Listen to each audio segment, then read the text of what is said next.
Hello everyone and welcome to Ocean Cadence. Today we will be undertaking the topic of boiler, gauge glass and gauge glass blowdown procedure.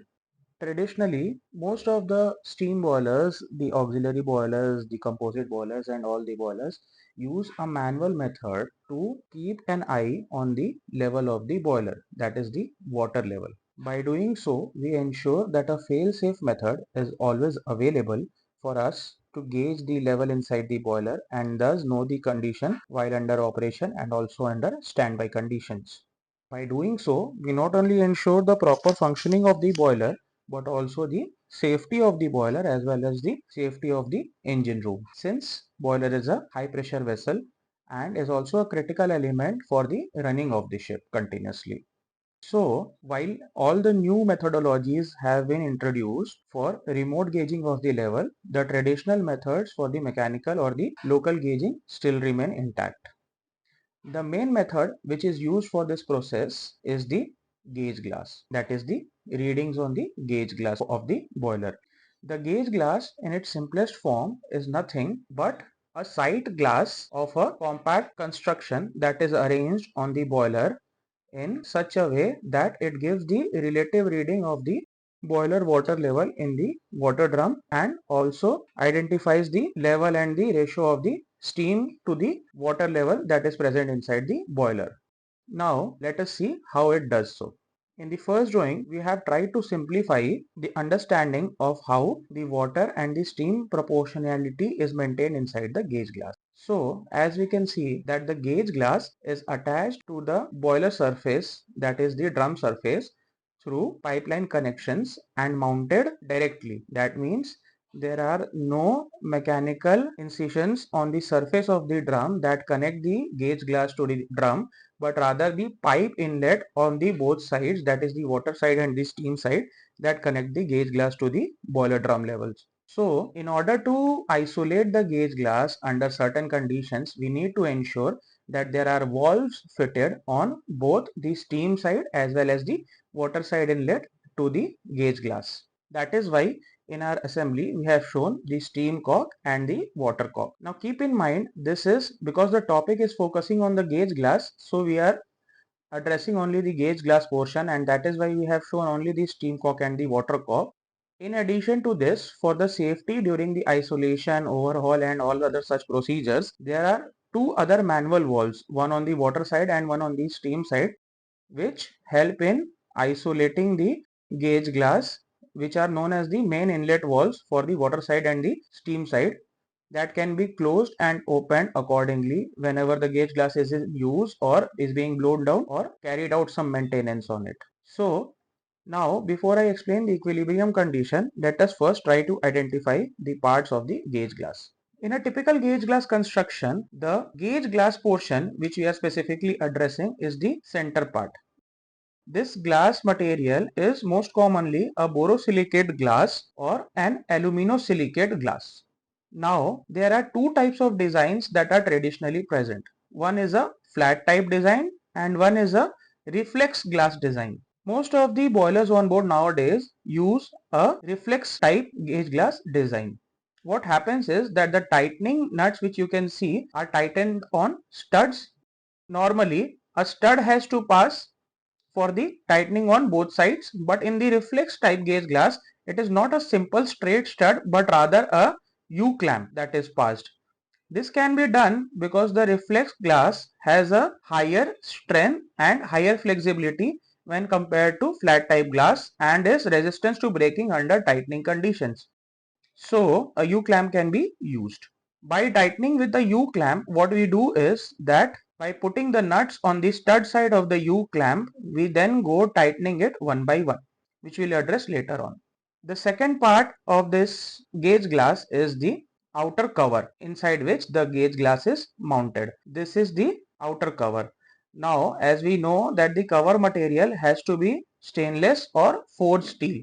In boiler, because of the chemical nature of the water, because of acid reactions and all the other factors, it is impossible to find any constructions that are cast iron in nature, and that is why most good production units, they used cast steel materials that are being used, so that in order to provide resistance to chemical action, as well as other ingress as well as wear down in its prolonged running life. Now the walls are also made up of the forged steel or the cast steel material in order to enhance the running cycle or the life of the walls. Now when we check the side view, as we know that the glass is mounted inside the casing cover, so there has to be a sealing surface in between the casing cover and the glass. This is the one where we use the gaskets. The gaskets are used on the front and the back surface. Depending upon the thickness of the gasket from 1 mm to 5 mm, the number of gaskets that is being used in the gauge glass can vary. And the material of these gaskets are either graphite, graphite or mica sheets. Now that we are familiar with the material and the construction of the gauge glass, first we would want to see how the gauge glass actually works. As we can see, the steam and the water inside the drum are present under an equilibrium condition. That is, let us say the steam is at a value X in terms of pressure. So this X pressure is being exerted on the surface of the water. That is why the steam is occupying a certain volume and so is the water. Therefore, when we open the valves and the corks to the gauge glass, the same equilibrium condition as a virtue of being directly mounted onto the surface will be maintained inside the gauge glass as well. So what happens is that the level of the gauge glass in terms of reading or level reading will become the direct proportional reading of the condition inside the drum. So at any point of time we can translate that what part of the drum is having water content and what part of it is having steam content under a given condition. Therefore, with respect to the alarm settings, we can also gauge the low level, the low level, the normal operational level, high level and the high level, which are either being marked by the manufacturer or being manually marked by the operational team present on board. By doing so, we at any point of time during the engine room rounds can get to verify the actual condition and then compare it to the remote readings and also check the accuracy of the readings that are being displayed on the remote gauge. As we know that the gauge glass would always be 2 in number. That is, if one is mounted on the forward side, then one has to be simultaneously mounted on the other side. The purpose of this is to gauge out the accuracy of the gauge glass as well as also to provide a backup gauge glass reading if any overhaul or any maintenance or isolation is being carried out on one of the gauge glass. So at any point of time we maintain the redundancy of obtaining manual readings for the level of the boiler. Now let us undertake the process of blowing down the gauge glass. As we know that the inside condition of the gauge glass is same as the equilibrium of the steam and the water inside the drum. So the steam would obviously be at a much higher temperature than the water present inside the gauge glass. Therefore, at any point of time when we are isolating the gauge glass, we have to ensure that first we isolate the steam side. That is, we close the steam inlet valve that is towards the drum side and the mounting on the drum side, and then the steam cock that is present on the gauge glass side. By doing so, we isolate the steam side. When you do so, you will see that as a virtue of condensation of the steam that is present inside the gauge glass at that point of time when it is being isolated, the level of the water and also as a virtue of the water pressure that is being maintained between the drum and the gauge glass, the water level would rise and fill up the entire gauge glass. This also allows the gauge glass to cool down relatively before we carry out the blowdown process so as to avoid thermal cracking and defects occurring inside the gauge glass. Now, once we have properly isolated the steam side, then we go towards the water side after say a 45-second or a minute interval. Now, the similar process for the steam side is repeated on the water side to isolate the water side. Once we do so and we have had sufficient time to check the integrity and there are no leaks, then we slightly open the drain cock. By doing so, we check that the water that has been filled inside the gauge glass is being slowly drained out. Usually the drain side of the gauge glass would have a through running drain pipe that will go and drain it out into a funnel. So a person has to stand by and monitor the content that is being drained out into the funnel. Once relatively the level inside the gauge glass has lowered and then also emptied, you will see that the drain line has been emptied as well and there is nothing coming out of the drain line. At this point of time, you have to make sure that there are no steam vapor that is seen coming out of the drain line. This will ensure that both the valves are not leaking under any condition. So the gauge glass is safe to blow down. By draining this cork one time, we have actually blown down the gauge glass once. The same action can again be repeated by opening the water side, again allowing it to fill, and before that closing the drain cork and then repeating the same process again to carry out a second blowdown.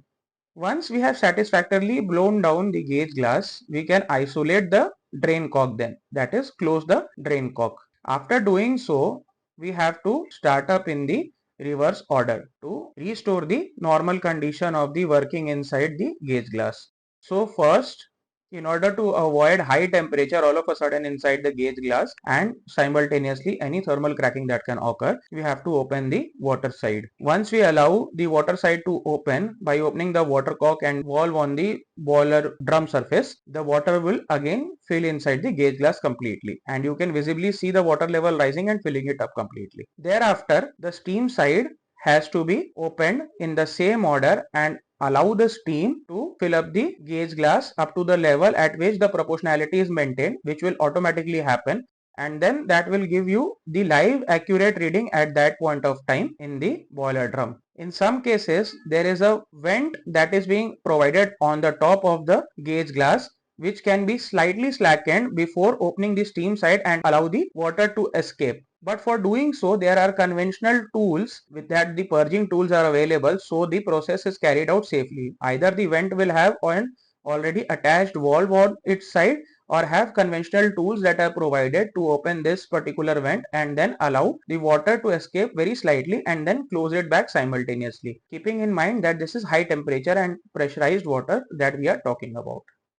During the overhaul of a gauge glass, the same valves are used to isolate the gauge glass from the drum surface and the inside of the drum and allow it for safely removing the gauge glass. And again, when we are draining, we have to check that the steam or water leakage is not continuous so that the gauge glass is safe to remove.